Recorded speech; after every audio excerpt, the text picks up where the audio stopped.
Hi, welcome to Gabbing with Girlfriends. And my girlfriend today is really just my friend because he's not a girl, and his name's Brian Slagel, and I'm so excited to have him on. Hi, Brian. Hi, thanks for having me on. Where are you today? I'm On in Dallas, Texas today. and why are you in Dallas today? Well, I just got back I was in Florida for the Stanley Cup Finals. So I'm here in Dallas, eventually making my way back to Las Vegas. Oh, I actually thought there was more hockey happening in Dallas. I thought that's why you went to Dallas. Unfortunately, no, they lost in the last round. Oh, so Right, you were, did you plan the trip assuming they'd be back in Dallas, or did you have to go anyway? well, I mean, I have a lot to do here anyway. I have a lot of friends here and stuff, so it's not a bad spot to be. But I was hoping it was going to be Dallas and Florida, but it was just Florida. So I'm here for a couple days. I might go to a basketball game. The Dallas Mavericks Yes, that's basketball team are in, so I might go to a game there on Friday. oh, cool. Very nice. And who are they playing? They are playing the Boston Celtics, and Oh, yeah, unfortunately, yeah. they're down 0-2, so it's not looking great. Um, and Mark Cuban doesn't own them anymore, does he? Well, sort of. He's in control of them, but actually the Adelsons, who are from Las Vegas, Yeah. actually own the team. I think he still has a small percentage, and he's kind of running it day to day for the time being.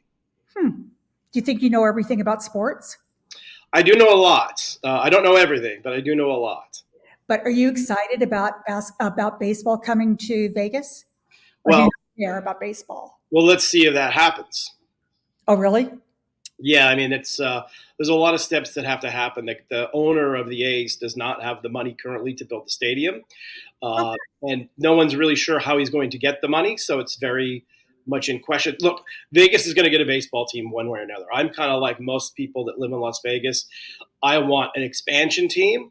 I mean, I'm okay with the A's if there's a new ownership group in there, but we'll see. What's expansion team mean? I don't know that. I don't know that lingo. So an expansion team would mean that they would be granted a brand new team. So they wouldn't be coming from somewhere Oh, else. They'd be there, kind of like with the Golden Knights. They were an expansion oh, team. yes, yes, I get it. And did you know Salt Lake City's got a hockey team now? I know they were moved from Phoenix, so I'm bummed that they left Phoenix because it was fun to go to games there. But I have a lot of family in Utah, so I'm happy for that. Oh, fun. It's really funny. The person that records this, just when I said that, he just texted saying, "Boo, he's in Phoenix," so Oh, he must be sad about it. well, Phoenix will eventually get a team back at some point. They will get an expansion team at some point. Hmm. And I just read somewhere that they're building something in Vegas, like down past Resort World that way. Is that north, south, east, or west? It's north. That they're building way north on the strip a new complex that I guess is going to be a hotel and a complex that will also have a basketball court in hopes of someday having a team. Incorrect. Oh, They want to do that, but it's not happening. So the actual basketball arena is being built on the southern area, in between Mandalay Bay and South Point. One of my good friends is involved in that, and that's Oakview Group, who's built the Climate Pledge Arena in Seattle, Man United. They've built tons of arenas. They have everything all set. They're going to get an expansion team, but there's this other group that's been trying to build a basketball arena there for 25 years, and it just never happens. But they keep coming up with these new proposals for some unknown reason. But yeah, that's not going to happen. well, I'm glad I'm talking to you because I would have been spreading false rumors. Well, now you know. Hell Although yeah. it's Vegas, so anything can happen. But that's almost for sure not going to happen. Huh. So when should the South Strip venue, when should that happen? Well, that's kind of a big question because they're more or less waiting on the A's to see if the A's actually happen or not. Oh, yeah, because aren't they going to be in the same neck of the woods? They're talking about both opening around the same time, so they don't want to start building the basketball arena for 2028, and then the A's start in 2028. So they're trying to figure out if that's going to happen, if it's not going to happen. So this holdup with the A's stadium is actually holding back the NBA arena. Now, this all the information I'm giving you is probably 3 months old because it's the last time I got an update. So things could have changed since then, but that's how it was as I knew it back then. Gotcha. Okay, so now to you. Um, Tell us. tell us a little bit about you. Um, you're in the music. But you, okay, before we even do that, I have to say this because this just blows me away. You have a collection of hockey jerseys that, for any hockey enthusiast, is to die for. So tell us that, then we'll talk about you. Yeah, so I have at one point it was over 3,000 jerseys. It's down to about 2,500 of them, 800 of them being what we call game worn jerseys. They're jerseys were actually worn in games. A lot of them are minor league, but I do have quite a bit of NHL stuff. I've also got signed sticks and all sorts of sports memorabilia, most of it being hockey related. So game worn is the same as being stage worn, more valuable than not. Correct. But I also collected like almost every minor league jersey and every jersey from all over the world. So I have a large enough collection that I have an entire house in Henderson. It's just housing all of that stuff. Isn't that crazy? And then what happened to the 500 you don't have anymore? So it was actually, I think it was 800. I think it ended up being. So I just had so many, and I was moving, and I was like, I don't know what to do with all these. A lot of them were just doubles and triples that I had. So I'm very good friends with a company called Violent Gentlemen. They're a clothing company that's hockey related. They're really great guys. We've been working with them forever. They're big music guys. We've done collaborations. So I said, hey, I have these jerseys. What should I do with them? He said, why don't you give them to us? We will basically do like a grab bag sort of thing, a mystery jersey where, buy for like $35, you're going to get whatever jersey you're going to get. And let's see if we can do that. And then we'll give the money to charity. So I'm like, that's awesome. So gave them the jerseys. They sold out in 24 hours, which kind of blew me away. And we were able to give a nice, big, gigantic check to an animal rescue in Orange County that they're very passionate about. I'm a big animal rescue guy as well. So we gave them, like, I don't know, I'd do the math, whatever it was, like some crazy amount of money. So that's where the other ones went. I love it. That's so cool. Okay, so Brian's in the music business, so give us the scoop. Yeah, so I own and run a company called Metal Blade Records that started in 1982, which is now 42 years ago, which is kind of somewhat Crazy. shocking when I say that. We probably most famous for Metallica started with us. If you Google me, that's the first thing that comes up is I get credited with discovering them. That's a long story, but I was good friends with Lars before there was a Metallica. We were just two kids in LA that were big fans of this new wave of British heavy metal and all the other stuff that had come before it. And he started a band, and I put together a compilation album. He said, if I start a band, can I be on your record? And I said, sure. And that was how Metallica came to exist. Rat was also on that first Metal Master. And Slayer started out with us as well. We did the first 4 Slayer records. And, if you're a heavy metal fan, there's a large slew of bands that we've worked with over all the years.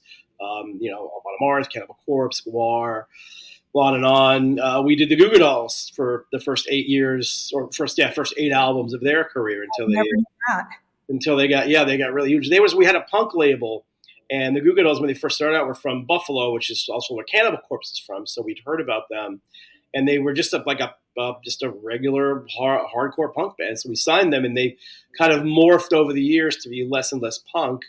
And then, of course, they hit it big with a ballad that almost didn't make it on the record, and the rest is kind of history for them. But yeah, they were with us for a very long period of time. So yeah. Wow, I didn't know that. Funny.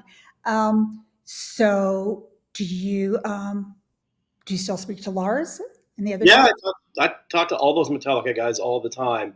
I probably texted Lars, I don't know, 2 weeks ago. And actually today we have this side project band that we have called Category 7 that's kind of like a super group. It's like Phil Demmel from Machine Head and Mike Orlando, who's played in a million bands, John Bush from Robert Saint, and Anthrax is singing.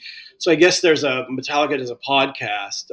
I know I've been on the podcast, but they do a podcast, and I guess they had James on recently, and they're asking about new bands he heard. He said, yeah, I just found this band the other day, and I was like, wow, this is really good. And then it turns out it was like John Bush from Armored Saint, who was almost originally Metallica's singer, and I had signed it and put it out, so it was very nice to hear that today. So yeah, I talk to those guys all the time. I try to see them whenever they go on the road. I kind of go out to a gig or two and hang out. I mean, the last time I saw them in in Dallas, we ended up being, Lars, King Diamond, Charlie Benante, and all of us were hanging around talking music and whatnot until 4 in the morning or something. Can't even imagine. A lot Can't, hasn't changed.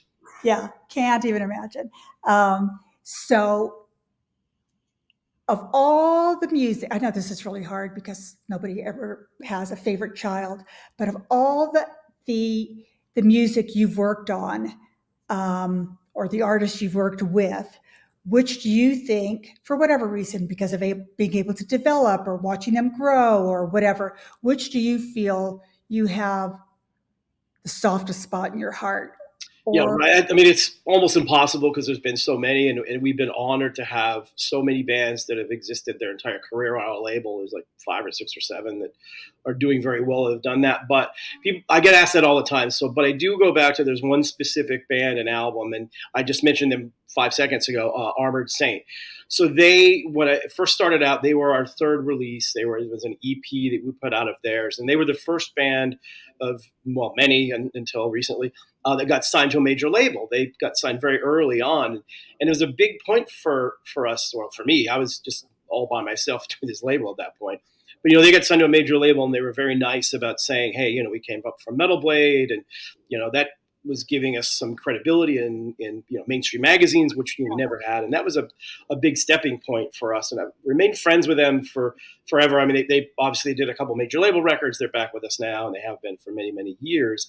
But so basically what had happened was they had done 3 records for Chrysalis. It didn't work out the way it should have. Metal was kind of changing. The Chrysalis was changing as a label, and they weren't really focusing on rock or metal anymore. So anyway, they got dropped, and they were pretty much just disgusted with the music business, and kind of like didn't want to be a band anymore. And then at the same time, their lead guitar player Dave Pritchard was diagnosed with leukemia, and sadly passed away. This is 1987 or 88, and way before the technology is now. So he passed away, and then they were really just kind of done with it. But they had made all these amazing demos, and I had all the demos, and they were like really great songs and really great things. And I went to the band and said, I know you guys are really down in the dumps, and Davis passed away and everything, but we can't let these demos just die. I mean, these are amazing songs, and in a tribute to Dave, we should do something with them. So they finally came back and got it together, and we made this record called Symbol Salvation. We had Dave Jordan produce it, who did Jane's Addiction and Alice in Chains. Q Prime, who manages Metallica, and other people came on board, and we kind of got this big team together who put out this really great record. And it's like in many Hall of Fames today, all these different Metal Hall of Fame albums and stuff. But unfortunately, it came out in 1991.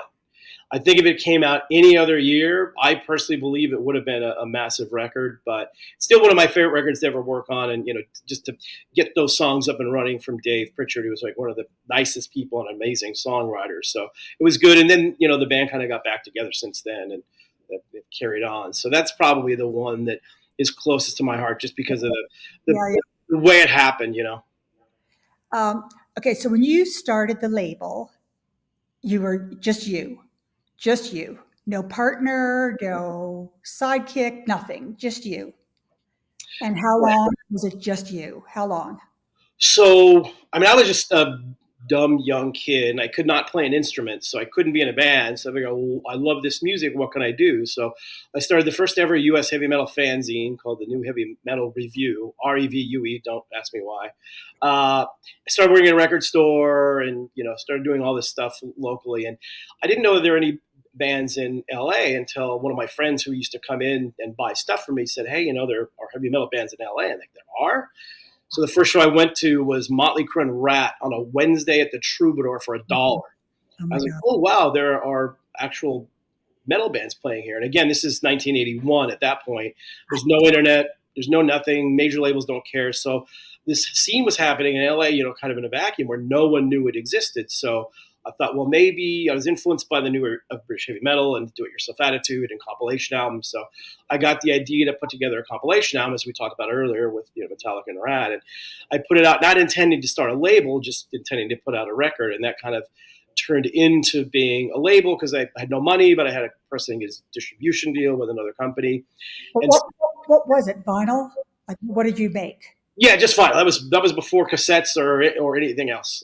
Probably 8 tracks, but we didn't do those. So we just did vinyl for the first, oh gosh, 7, 8 years of the company. But it was basically just me in my mom's garage, with like a little room next to my mom's garage in Woodland Hills, California, with no air conditioning, where it gets 107 in the summertime. And I just did it all by myself for 3 years, and I made every mistake possible, but I learned from that. And I tell people now, like, learn from your mistakes, because I made every one in the book, but I learned. Those growing pains are important. I mean, they're not only your business building, they're character building. So Yes. definitely. Okay, so then when did you know that you needed somebody? Well, so one person that came along kind of early on that was part of the label, but not really part of what I was doing, was our engineer, Bill Matoyer. And he was a big help because, again, back then, studio costs were very expensive, and it was impossible to get studio costs, and also find an engineer that knew how to record heavy metal, because it's very Yeah. different from recording a lot of other things. So his engineer, Bill Matoyer, was there, and he had a studio. It wasn't his studio, but his buddy's studio. So we got really great rates, and we go in overnight and do stuff. So he was a big part of Metal Blade in the early days, and he eventually more or less became the first employee, probably about 2.5 years in, where he would help with different things. And, slowly but surely over the years, the label just got, slowly bigger. So after 3 years, I'm like, okay, we have enough money. I can actually get a real office now, and we can hire a receptionist assistant. And, then it just kind of grew from there. It was very slow, though. I mean, it took, 6, 7, 8 years before you could really call it like a real label. Um, and so then you got to the point where what was the maximum staff you've had throughout the Oh years? gosh! So we had a relationship with Warner Brothers. Basically through all the '80s, we lost pretty much. I think we lost 22 bands to major labels, No way. and yeah, pretty much everybody. So wait a And minute.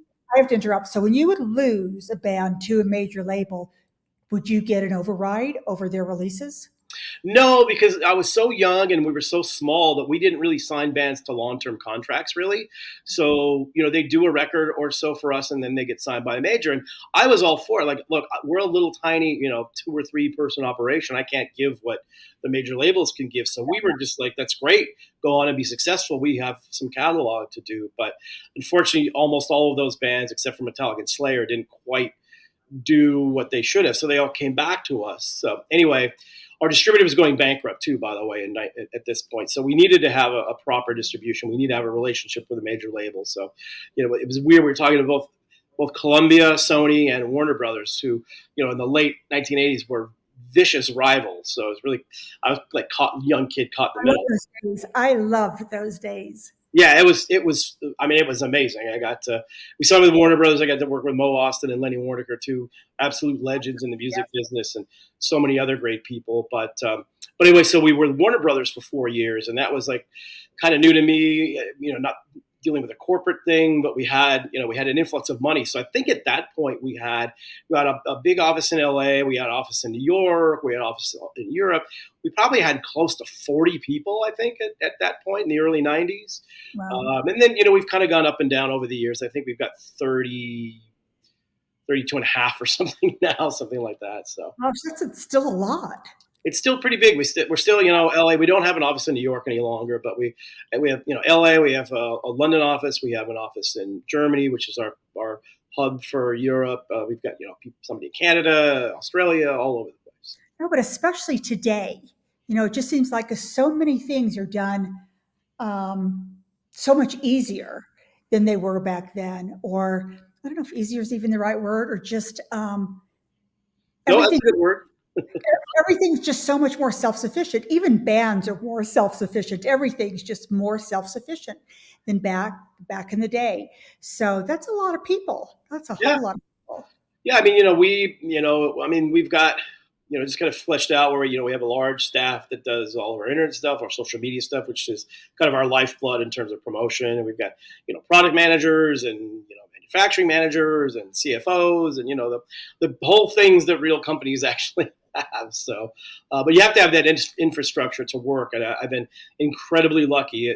It's taken a long time to get to this point, but we have an unbelievable team of people that work at Metal Blade, and they all are huge fans of the music, and it's really made my life a lot easier, and it's a lot of fun to do it.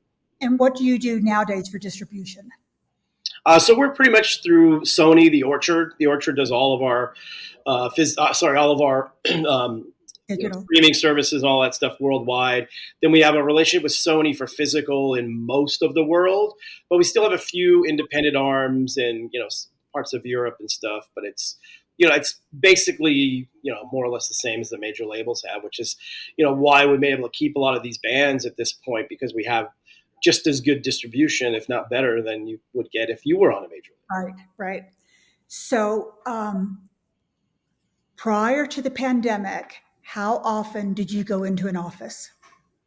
Well, it became a little different for me because I moved to Las Vegas 8 years ago now. So when I moved, I was kind of like, because our office is still in Sherman Oaks in California, and I moved to Vegas. I loved it there, and I told everybody, like, hey, if you guys want to move out here, we can have an office here. It's a lot cheaper.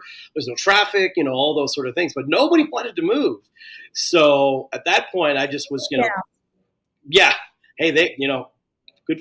Yeah. No, I We're did. into it. We're into it. I'm not gonna No, say it.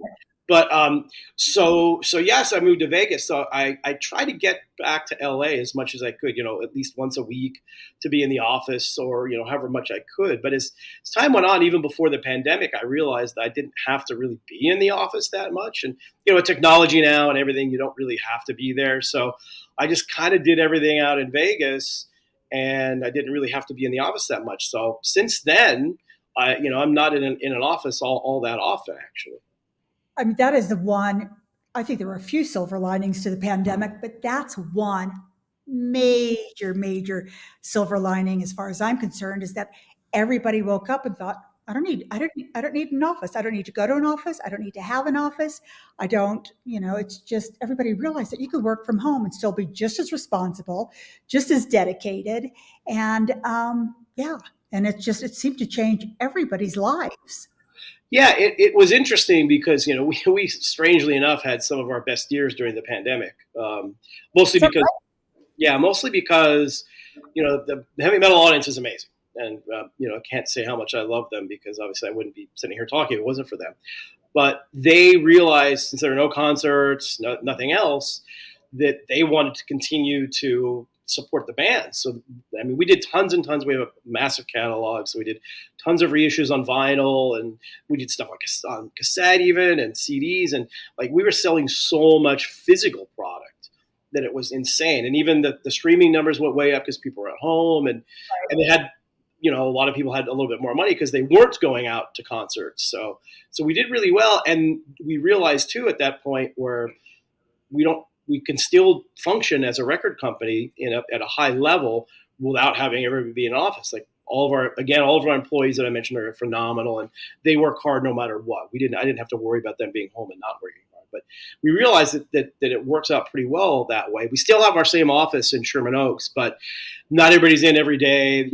Once a week everybody comes in, just because of the interaction. We have the big meetings and stuff. But it's become interesting. And even a couple of our people have said, hey, I want to move back to Wisconsin, where I grew up from, because I can buy a house there and everything, and it's fine. They move back, and they're every bit as productive as they ever were. Yeah, and see, had the pandemic not happened, we'd never know that could even be a reality. It's and I think everybody I know that does have an office or go to an office um, doesn't do it daily. That's for sure. I can't imagine that ever happening again, where you have to be where you have to be there 9 to 5, 5 days a week. Yeah, it's Some really, jobs, if you're in retail, but if it's an office job, yeah, it, um, 100%. It's funny because I have an office in Henderson. It's like in the district, which is this really cool shopping, restaurants and stuff. It's like 11 minutes from the strip. What's that? I didn't know that. Yeah. Well, I got it there thinking that, I like to have an office. It's nice to be able to go in there. I have a really cool podcast set up there, which unfortunately I'm not there today. So I just have the lame Dallas apartment background. But but I can't get anybody to go there. Like people come into town, and that's the one thing I love about Vegas. I see people more often in Vegas than I would ever in LA because they come to Vegas. It's easy to get to, yada yada. But I can't get people who are on the strip to come to the office to have a meeting or have lunch. They're like, no, we want to stay on the strip. Like whenever people come to Vegas, no, we're not going off the strip. We're staying at our hotel. Come meet us at the hotel for Me lunch too. or drink or something. So I'm like, all right. So I have this office that I'm probably going to get rid of because it's just sitting there. And the district's really cool. Yes, It's that's cool what for really people. bums me about it. Is it's so, and it's like I said, it's literally 11 minutes from the strip. I'll come pick you up and take you back, but once they're on the strip, no, we're going off the strip. This can't happen. Um, I was just going to ask you something else. Oh, about vinyl. So you started out as with vinyl, and throughout the years, vinyl's been kind of like this. And I don't think the resurgence could be any greater now, right? So do you go on? Oh yeah, pretty much. A quick story, which I'll shamelessly plug my books. I have two books. I Yes, you do. talk about I talk about the first book. In the first book, I talk about what really almost put us out of business because people ask all the time, "Was there any time you were almost out of business?" And yes, I was. I grew up with vinyl. I'm a huge vinyl fan. I still have all my vinyl. I've kept over all these years. And people kept telling me like vinyl's going away and the CD is going to replace it, and you should not stop making vinyl. Like, no, it's not ever going to go away. And literally in one week, in both the United States and in Europe, every retail store decided like we're done with vinyl and we're shipping it all back. And so once they shipped all the vinyl back, because I was not smart and didn't, And when was that? When was that? this was 80. What was it, like 80? It's either I think it was 87 or 88. I can't remember exactly when it was, but somewhere in that time period, like either late 87, early 88. And so all of a sudden now I owe our distributor like $250,000, and Nice. I didn't have that kind of money back then to pay them back. So we worked out a deal where we could slowly pay it off. But meanwhile, I had no income coming in. So I mean, how am I going to finance the record label? So I went to you get those like, hey, you want a credit card? I applied for every credit card I could possibly apply to. I think I got 20 of them. And for about 6 months, I was able to keep the business afloat just with all these credit cards. Because at that point, banks aren't going to give you a loan or a line of credit or anything. So, Right. so that was my first thing about vinyl. But I kept all that vinyl. Like we had a big warehouse in Phoenix, Arizona.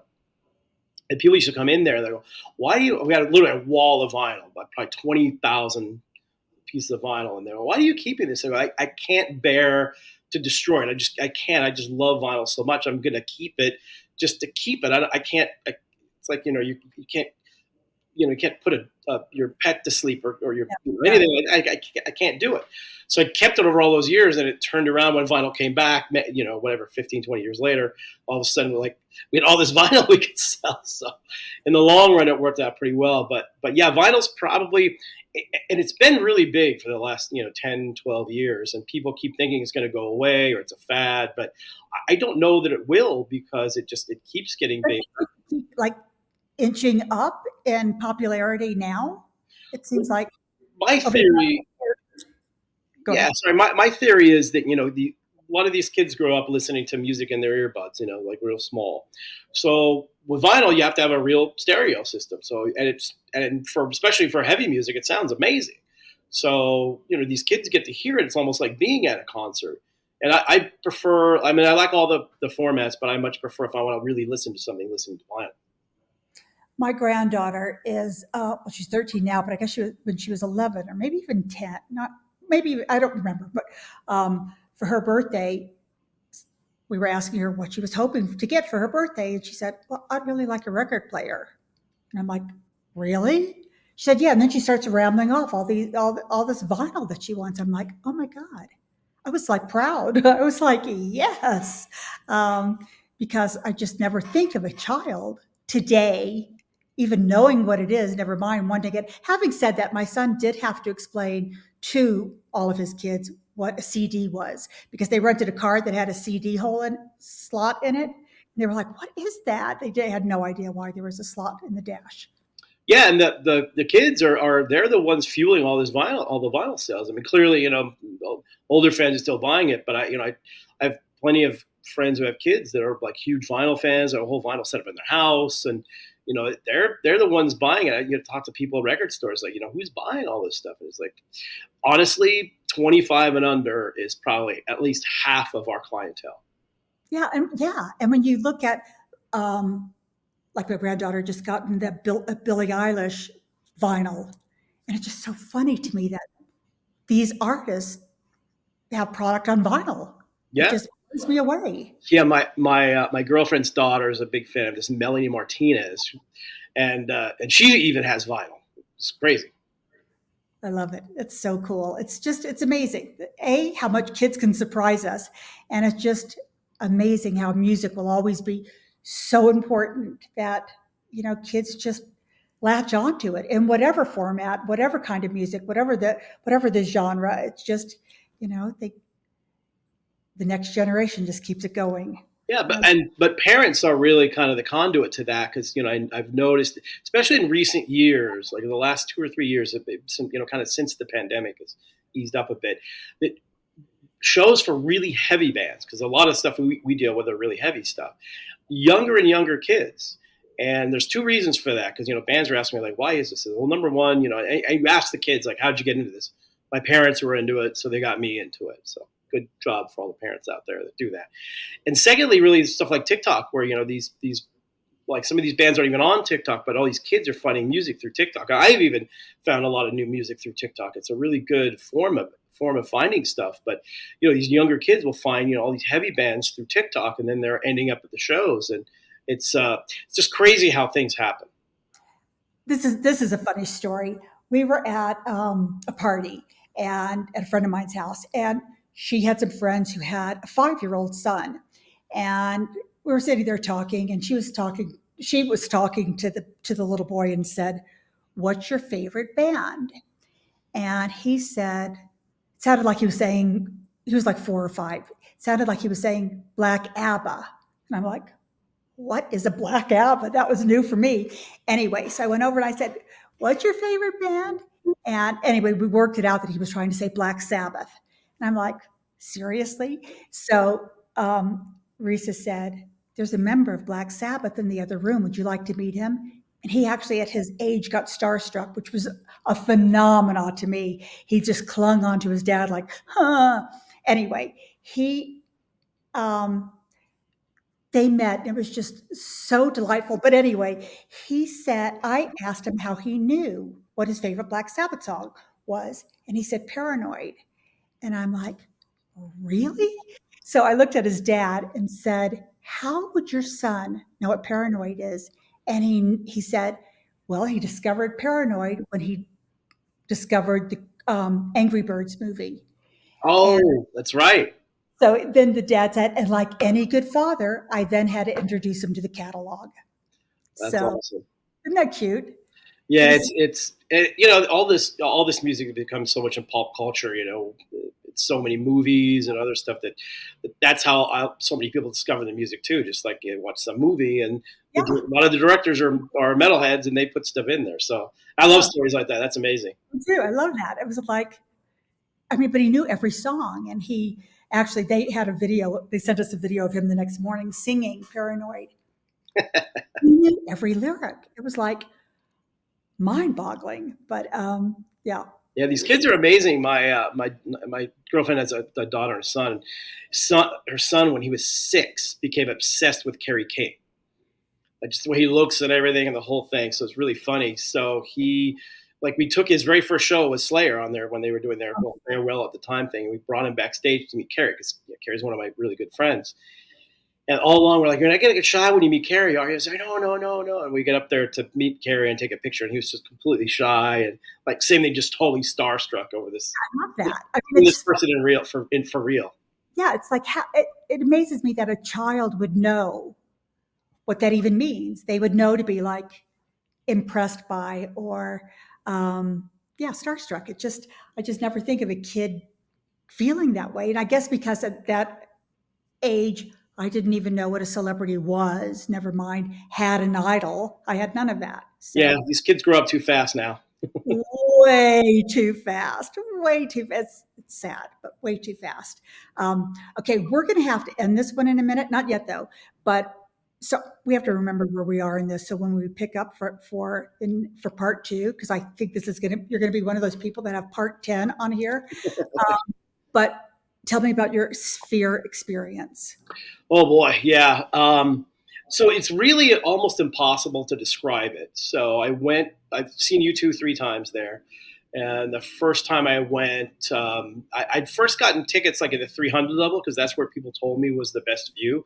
But I got there and it's straight down, like straight down. And, I never used to have it, but I have crazy vertigo now. So I couldn't do it. So Wow. I didn't know what to do. Should I go? I don't want to go home. As my buddy, who's like a big U2 fan, so I literally went on StubHub and bought tickets at the last minute on the 100 levels, row 13, because I know you couldn't be too far back, and we ended up being like the band was 100 yards in front of us, and you have to look up like this a lot, but otherwise it's just insane. And everything you see on video, on whatever social media and No stuff, justice. cool. There's no justice. It's like going from SD to HD or the IMAX times 100. It's Yeah. crazy. The only person that kind of described it as well. So when I went to the Sphere first, I texted Lars because he is a big U2 fan, and U2 and Metallica are very, very close. I know he was there on night one. So I said, hey, man, I'm at the Sphere. He's like, oh, dude, you have to let me know what you think after the show. I'm like, absolutely. So I watched the show, and after the show, he texted me like, so what do you think? I go, I need 24 hours to digest this because I don't really exactly know what I just saw. But it's a game changer. It's an unreal experience. If you can get to one of these things, it's just mind blowing. And like I said, you can't really. Like I said, IMAX times 1,000 is the only thing I really say. I went, and I wasn't a U2 fan, but I wanted to go for the Sphere experience, and was lucky enough somebody brought me on the opening night, and so of course I'm taking 1,000 pictures and 2,000 videos and sending it to everybody as if they could understand what I'm seeing. And although the pictures and the videos looked great, you couldn't. I thought that you'd be able to get it. You'd be able to. It would be impressive, but you wouldn't be able to feel what you do feel in this visual experience. So same thing, my husband, I'm like, who was actually in England then when I went, and I'm sending him all this, and he was like, yeah, whatever. And he wasn't necessarily the biggest U2 fan either, more so than me, but not. So anyway, he ended up going when he came back and said it was such a waste of time that I sent him anything because it meant nothing as when you see it there. Yeah, 100%. Like I said, you can look at the videos and stuff, but it doesn't prepare you. But if you're a music fan and somebody's coming, I mean, the big rumor now is the Eagles are supposed to go. I'm a big Eagles fan, and I knock on wood, I have a feeling Metallica at some point is going to do it because in talking to Lars, like we're talking about, what a game changer this is, how amazing it is, and those guys like to do stuff. But it's insane. That's all I can say. It's a completely almost like an out of body experience. Would you go see Dead and Company there? No. I mean, I don't. How can I say this nicely? I don't do drugs at all, so I don't think that. I'm just not a fan. I mean, but I get where it's trippy, and I get that visuals will presumably be super trippy. But yeah, not me either. But not me or Fish. I'm just not into either one of those, so I'm not. But hopefully the Eagles. Yes, I will go there, and I would see Metallica there as well. Well, yeah. So with that. I'm so excited we finally got to. I feel like we're seeing each other, even though we're not together. So I'm glad we finally got to see each other, and then I'll text you later anyway. So thank you, Brian, and thank you for everybody that had to listen. Because Brian's super fascinating. He's super fun, super interesting, and I'm geeking out. So bye, and thank you, and I'll talk to you later. Thank you. Bye. Thanks so much for tuning in today, and be sure to follow Gabbing with Girlfriends on here so you never miss an episode. You can also find us on social media for more fun and in-depth conversations. Thank you.